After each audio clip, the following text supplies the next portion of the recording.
मतदाताओं तक उनके नाम लिख करके मैंने भेजा है। हमने एक ऐतिहासिक काम करा है। पहला मुझे चुनाव 2-4 लाख मतों से जिताया, दूसरा चुनाव 5 लाख मतों से। एक ऐतिहासिक जीत, राजस्थान में तीसरे नंबर पे और भारत में 14वें नंबर पे।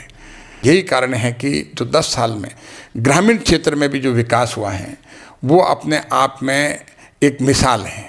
बिल्कुल। तो सर, और आगे आपका पाली के लिए बस एक मिनट, और इसके अलावा 25,000 करोड़ जो है इसमें खर्च होकर करके ये काम हो सकता है। और इससे बिल्कुल वो पहले की बात थी।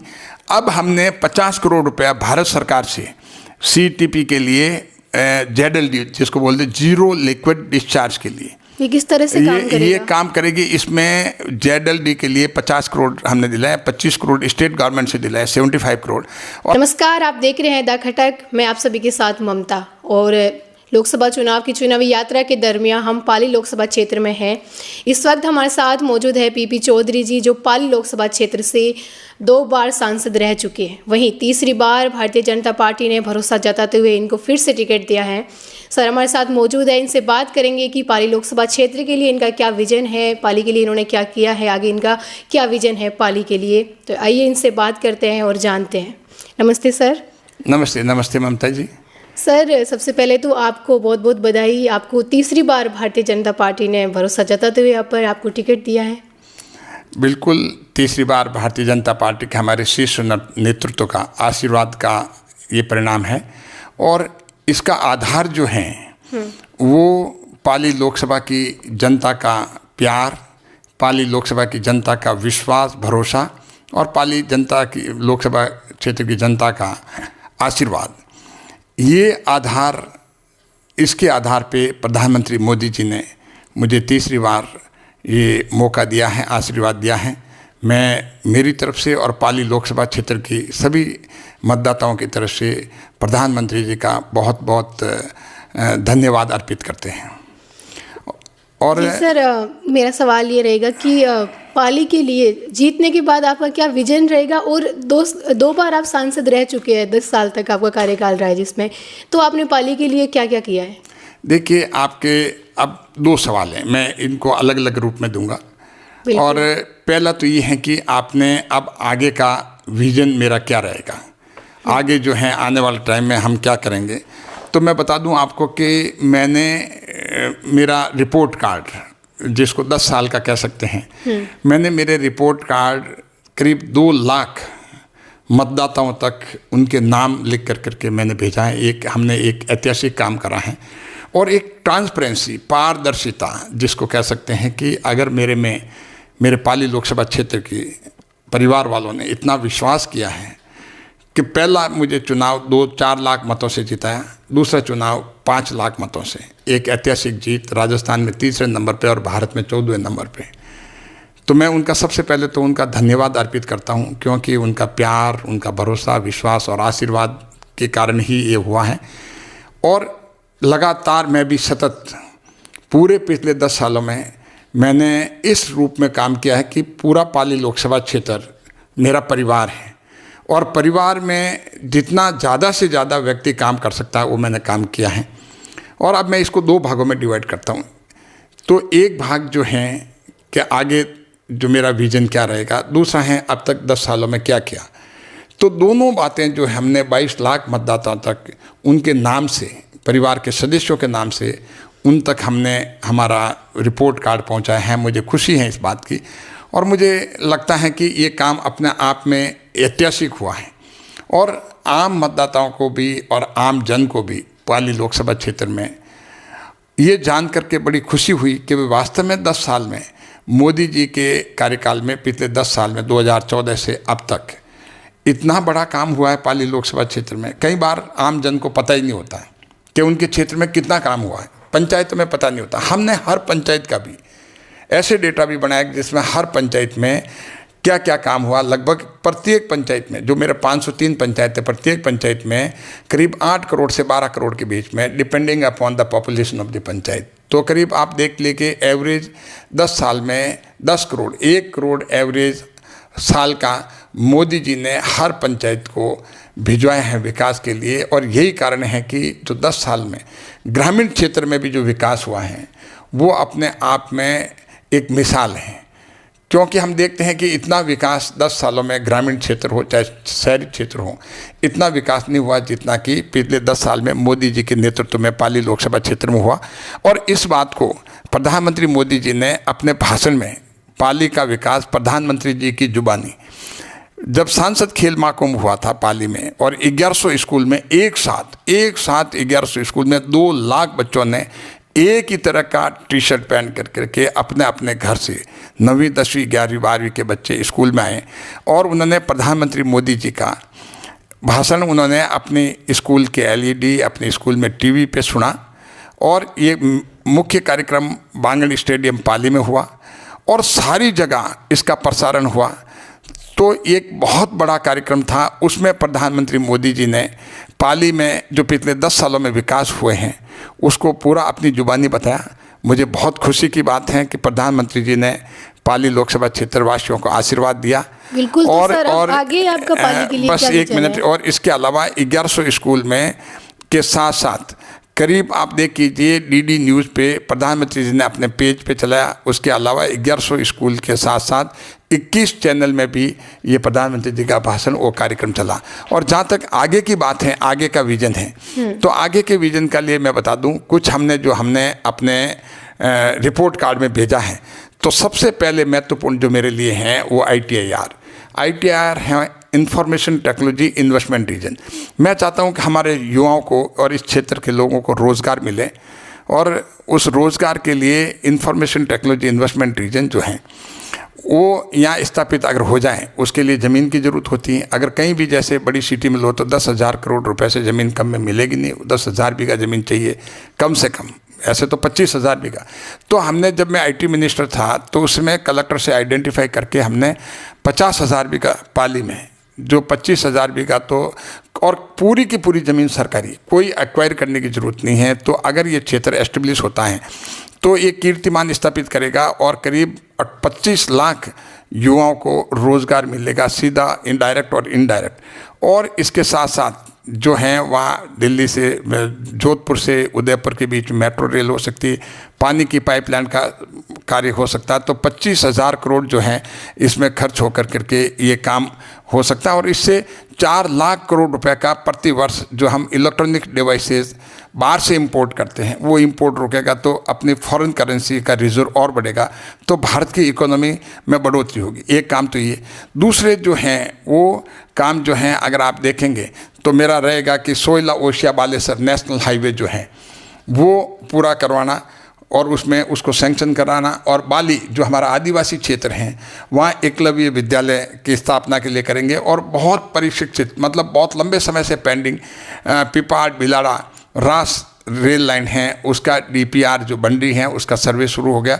तो मैं चाहता हूँ कि ये रेल लाइन अगर जुड़ जाए, बहुत लंबे समय से, ब्रिटिश टाइम से बनी हुई थी लेकिन लंबे समय से इसकी मांग चल रही है, तो वो भी मेरा रहेगा। और भिलाड़ा में ही एक जसवंत सागर डैम है, तो उसका पुनर्भरण का काम अगर हो जाए तो एक लाइफ लाइन है इस क्षेत्र के लोगों के लिए, तो वो भी काम हो जाए। और पाली जिला जो है वहाँ मुख्यालय पे मैं चाहता हूँ कि वहाँ एक विश्वविद्यालय स्थापित हों, जो बच्चे जो हैं वो जालूर सिरोही से लगा करके और आसपास के राजसमंद वगैरह, ब्यावर वगैरह सारे जो हैं उधर जोधपुर आना नहीं पड़े, तो वहीं पे उस विश्वविद्यालय में पड़े हुए। और जवई पुनर्भरण जो कि, क्या जवई का पानी पूरे पाली के किसानों तक पहुँच पा रहा है? एग्जैक्टली, जवई पुनर्भरण का पानी बिल्कुल पहुँच पा रहा है, लेकिन इसके लिए आपने बहुत अच्छा सवाल किया, जवई पुनर्भरण के लिए भी मैं प्रयासरत रहूँगा। जो काम जल्दी से जल्दी पूरा हो, जो सैंक्शन हुआ है, तो उसके ऊपर 2 डैम बन करके जवई में जो 7,200 MCFT पानी की कैपेसिटी है, तो इतनी की इतनी कैपेसिटी अगर ऊपर बन जाए तो जब ये खाली होगा तो ऊपर का पानी ले सकता है। तो इसका मतलब 14,000 MCFT पानी। और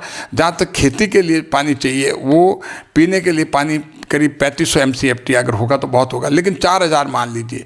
उसके बाद में खेती के लिए पानी छूटता है, अगर 14,000 में से 4,000 जाता 10,000, तो 10,000 चाहिए भी नहीं होता। तो पानी जो पीने के पानी का जो है वो क्षेत्र और बढ़ सकता है। और एक सालवा कला में सैनिक स्कूल का भी है, वहाँ भी बने। और भिलाड़ा और भोपालगढ़ में भी मैं प्रयासरत रहूँगा कि केंद्रीय विद्यालय बने, क्योंकि हमारे भूतपूर्व सैनिक बहुत हैं, वर्तमान सैनिक भी हैं, तो उनके बच्चों के पढ़ने के लिए सुविधा हो जाए। और ग्रामीण क्षेत्र में एक ऐसा स्कूल अगर सेंट्रल स्कूल होता है और सैनिक स्कूल होता है तो क्वालिटी एजुकेशन उच्च गुणवत्ता वाली शिक्षा हमारे ग्रामीण क्षेत्र के बच्चों को भी मिले, ये मेरा प्रयास रहेगा। और सोजत में ESIC और ESIS हॉस्पिटल की स्थापना भी है, और सोजत में नेशनल पार्क के नेशनल ड्राइविंग स्कूल की स्थापना के लिए। और लास्ट में मेरे करीब 460 स्कूलें ऐसी हैं, बाकी तो हमने 3 सेट दे दिए, जो कि कम से कम 3-4 हज़ार बच्चे एक साथ बैठ सकते हैं। तो उसमें 3 सेट बहुत ही ज़्यादा अभी उसकी डिमांड है। तो 460 स्कूल में मैं चाहूँगा कि CSR के माध्यम से वो 3 सेट का काम उन स्कूलों में होवे। करीब मैंने टाटा से भी रिक्वेस्ट करी कि 46 करोड़ रुपए अगर वो दे दें तो उसमें सारे के सारे स्कूलों में ये हो जाएगा। और उसके साथ मेरे ये भी रहेगा कि स्कूलों में खेल कूद मैदान जो हर ग्राम पंचायत लेवल पे, मैं चाहूँगा कि 503 ग्राम पंचायतें हैं, उनमें हर स्कूल में CSR के माध्यम से या और कोई माध्यम से मैं चाहूँगा कि बच्चों के लिए, हमारे जो 9वीं 10वीं 11वीं 12वीं या और भी बच्चे हैं, उनके लिए खेल कूद की व्यवस्था अच्छी तरह से हो जाए। ये मेरा आगे का विजन है। और जहाँ तक पीछे की बात है, पीछे की करनी, क्योंकि समय के अभाव में मैं आपको मोटे तौर पे बता दूं कि टोटल मेरे लोकसभा क्षेत्र में अगर आप देखें तो करीब देखें आप 21,723 करोड़ रुपए पिछले 10 साल में खर्च हुए। और अलग अलग सेक्टर में अगर आप देखें तो अलग अलग सेक्टर की मैं आपको बात करूं तो 21,723 करोड़ 2014 से 2023 तक ये खर्च हुए हैं। और उसमें मोटे तौर पे आप देखें तो लोकसभा क्षेत्र में 12,731 करोड़ तो सिर्फ सड़कों में खर्च हुए, और 4,250 करोड़ विभिन्न राष्ट्रीय राजमार्ग उसके लिए खर्च हुए। और इसके साथ शिक्षा और IT से संबंधित करीब 150 करोड़ का खर्चा हुआ। फिर भी सर पाली में हम घूमे, जनता से बात करी तो पाली की जनता बोलती है उनको एक इश्यू है कि फैक्ट्री से निकलने वाली केमिकल से उनके पानी खराब हो रहा है, खेतों तक जा रहा है। बिल्कुल वो पहले की बात थी। अब हमने 50 करोड़ रुपया भारत सरकार से CTP के लिए ZLD जिसको बोलते हैं जीरो लिक्विड डिस्चार्ज के लिए, ये किस तरह से काम करेगा? ये काम करेगी। इसमें ZLD के लिए 50 करोड़ हमने दिलाया, 25 करोड़ स्टेट गवर्नमेंट से दिलाया 75 करोड़, और 25 करोड़ उद्यमी ने जो इंडस्ट्रीज वालों ने इकट्ठे किए। तो 100 करोड़ का प्रोजेक्ट वहाँ लग चुका है, शुरू हो चुका है। अब फैक्ट्री का गंदा पानी वहाँ से नहीं निकलेगा, जिससे कि क्योंकि ये क्लियर हो जाएगा बिल्कुल। और इसके अलावा रेल विकास यात्री सुविधाओं का विस्तार के लिए 3,544 करोड़ पाली लोकसभा क्षेत्र में विभिन्न जगह खर्च हुआ। और मैं बता दूं आपको, पाली के विभिन्न रेलवे स्टेशन हैं, वहाँ पर अमृत रेलवे स्टेशन के तहत में करीब 20 करोड़ रुपए लगेंगे। करीब 100 करोड़ ऐसे हैं, 5 स्टेशन 6 स्टेशन 120 करोड़ वहाँ लगेंगे। और पाली रेलवे स्टेशन पे 267 करोड़ का एक बिल्कुल आप देख लीजिए विश्व स्तरीय 5 स्टार टाइप एक रेलवे स्टेशन बनेगा। और उसमें वहाँ पर रिटायरिंग रूम होंगे, वहाँ पर रूम्स होंगे जहाँ ठहर सकते हैं पैसेंजर और पैसेंजर के अलावा भी, और फूड कोर्ट होंगे, मॉल होगी, और गार्डन होंगे जो शादी में लिए जा सकते हैं दूसरी तरफ। तो कहने का मतलब है कि पाली का रेलवे स्टेशन विश्व स्तरीय रेलवे स्टेशन अगले 2 साल में बन करके तैयार होगा। ये विजन है, ये हमारा विजन नहीं, ये सैंक्शन हो चुका है और इसका उद्घाटन भी हो चुका है। और सांसद निधि और मोदी सरकार राज्य सरकार से कराए हमने अन्य काम जो खूब सारे जो 2,556 करोड़ के हैं। और इसके साथ देखिए आप पाली में मेडिकल कॉलेज, ये अपना आप में बहुत बड़ी बात है, इतनी बड़ी सुविधा होगी।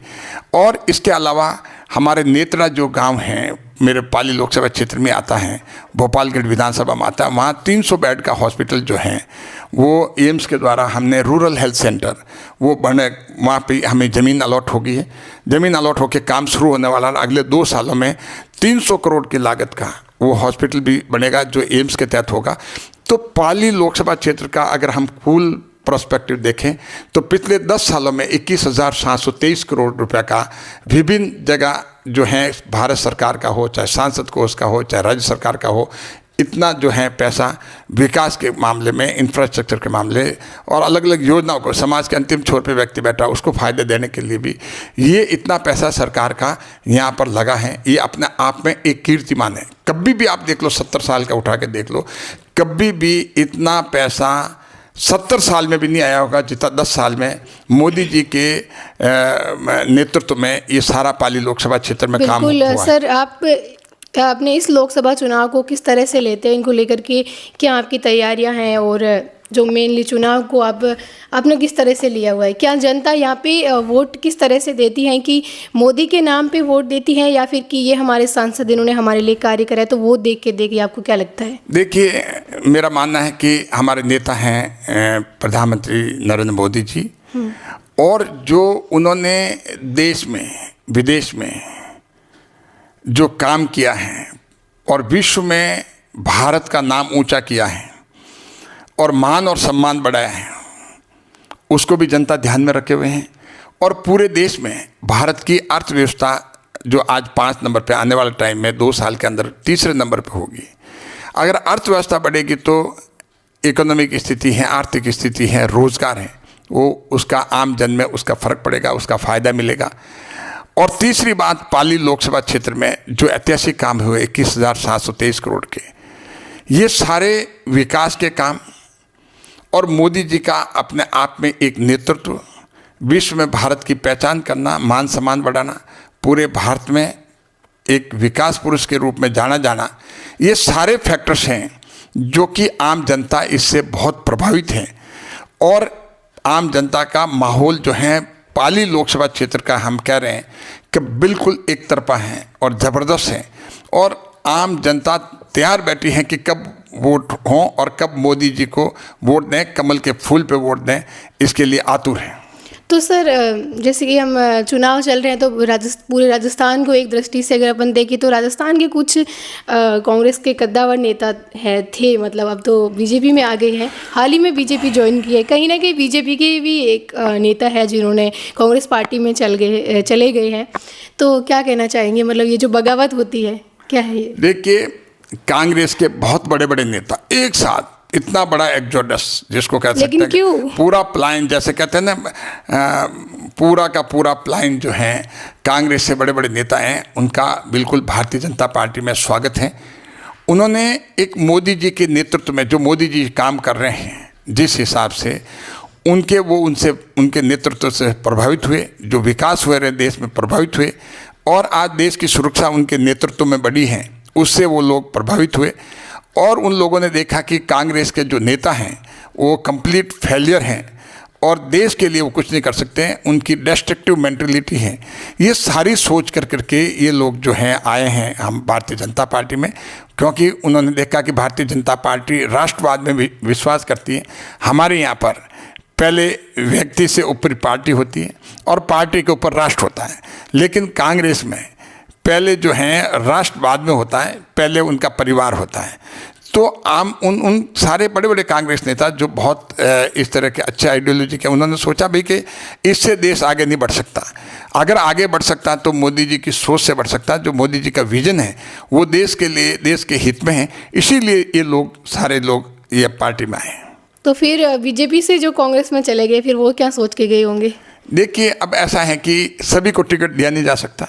ये तो नेतृत्व तो हमारा है, कई फैक्टर्स देखते हैं, कई बातें देखते हैं। कई बार कईयों को मौका मिल जाता है, खूब सारी मौका, 2-2, 4-4, 5-5, 6-6 बार मौका दिया जाता है, और भी कार्यकर्ताओं को मौका दिया जाता है। तो इसीलिए भारतीय जनता पार्टी में ये है कि भाई कि उसमें कई डिसीजन जो हैं वो डिसीजन पार्टी के हित में भी होते हैं, राष्ट्र हित में भी होते हैं।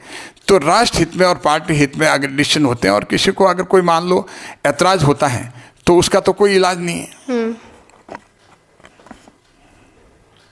बिल्कुल। तो सर, आपसे बात करके अच्छा लगा। तो ये थे हमारे साथ पाली लोकसभा क्षेत्र के सांसद पीपी चौधरी जी, जिनसे हमने बात करी चुनाव को लेकर के। आगे की अपडेट के लिए बने रहिए हमारे साथ। धन्यवाद।